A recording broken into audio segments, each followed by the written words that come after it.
देखो ये क्वेश्चन में 4 इनपुट है, AFCI। ए का मतलब है has excellent academic record, F indicate करता है फाइनेंशियली साउंड, सी इंडिकेट करता है belongs to a backward class, I indicate करता है इज फिजिकली इम्पेयर्ड।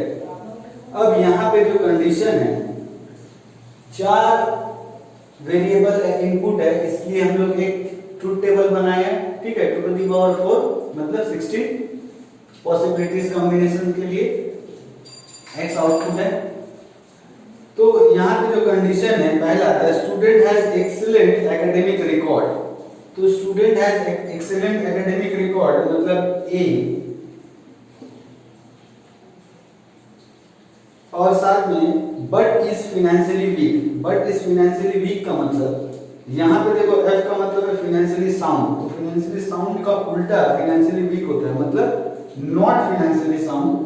तो फाइनेंशियली साउंड मतलब F को हम लोग नेगेटिव कर देंगे, कॉम्प्लीमेंट कर देंगे, तो नॉट इंडिकेट करेगा, नॉट है, ठीक है। अब क्योंकि ये SOP है, देखो क्वेश्चन में लिखा हुआ है draw the truth table for the inputs and outputs given above, right the SOP expression for the function x AFCI। तो SOP है, तो SOP में क्या होता है, कॉम्प्लीमेंट 0 होता है, नॉन कॉम्प्लीमेंट 1 होता है, ठीक है। तो ये एक कंडीशन हो गया हम लोग का। दूसरा कंडीशन है the student does not have an excellent academic record, मतलब ए को होना पड़ेगा कॉम्प्लीमेंट, क्योंकि does not have an excellent academic record, और साथ में and belongs to a backward class. Belongs to a backward class मतलब C, belongs to a backward class मतलब ये सी, तो ये हो जाएगा 0 और 1, ये कॉम्प्लीमेंट SOP में 0 होता है। थर्ड जो कंडीशन है वो है the student does not have an excellent academic record, मतलब वापस से ये कॉम्प्लीमेंट, और साथ में and is physically impaired. Physically impaired मतलब आई, तो आई नॉट कॉम्प्लीमेंट, तो यहाँ पे A0 और I1। चलो अब हम लोग को फाइंड करना है फर्स्ट कंडीशन A1 F0 कहाँ पे हो रहा है। तो A1 F0 देखो यहाँ पे होगा नंबर 8 में A1 F0, तो इसको हम लोग 1 करेंगे। फिर A1 F0 9 में भी हो रहा है, इसको भी 1 करेंगे। A1 F0 बस 4, और कोई कंडीशन सेटिस्फाई नहीं हो रहा फर्स्ट कंडीशन के अकॉर्डिंग। तो सेकंड कंडीशन में चलते हैं। सेकंड कंडीशन हो रहा है A कॉम्प्लीमेंट C मतलब A0 C1। अब देखते हैं A0 C1 कहाँ पे, A0 C1 यहाँ पे हम लोग को मिल गया है, A0 C1 यहाँ पे भी मिल गया है, A0 C1,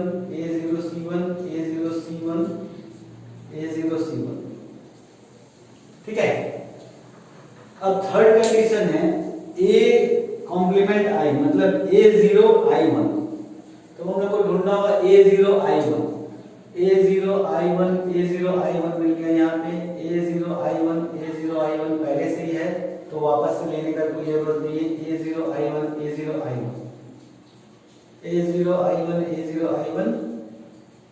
ये भी पहले से लिया हुआ, तो वापस से लेने का जरूरत नहीं और कुछ नहीं, ठीक है। तो अब हम लोग को इसका SOP फॉर्म लिखना पड़ेगा। तो SOP फॉर्म हम लोग कैसे लिखेंगे, सो रिक्वायर्ड SOP एक्सप्रेशन। अच्छा, इसको लिखने का पहले ये जो हम लोग को जहां से 1 मिला, इन लोग का टर्म हम लोग को लिखना पड़ेगा, क्योंकि SOP है तो ये मीन टर्म होगा, product of all the letters. तो A complement F complement C complement I, इसका A complement F complement C I complement, इसका A complement F complement C I। जहां से 1 मिल रहा है हम लोग को, उन लोग का टर्म्स लिखेंगे। यहां से A complement F C complement I, यहां से A complement F C I complement, यहां से A complement F C I, यहां से A F complement C complement I complement, यहां से A F complement C complement I, यहां से A F complement C I complement, यहां से A F complement C I. ठीक है, तो अब इन लोग को लेके हम लोग को एसओपी एक्सप्रेशन लिखना है, तो इसको हम लोग लिख देंगे आराम से। SOP expression equals to A complement F complement C complement I plus A complement F complement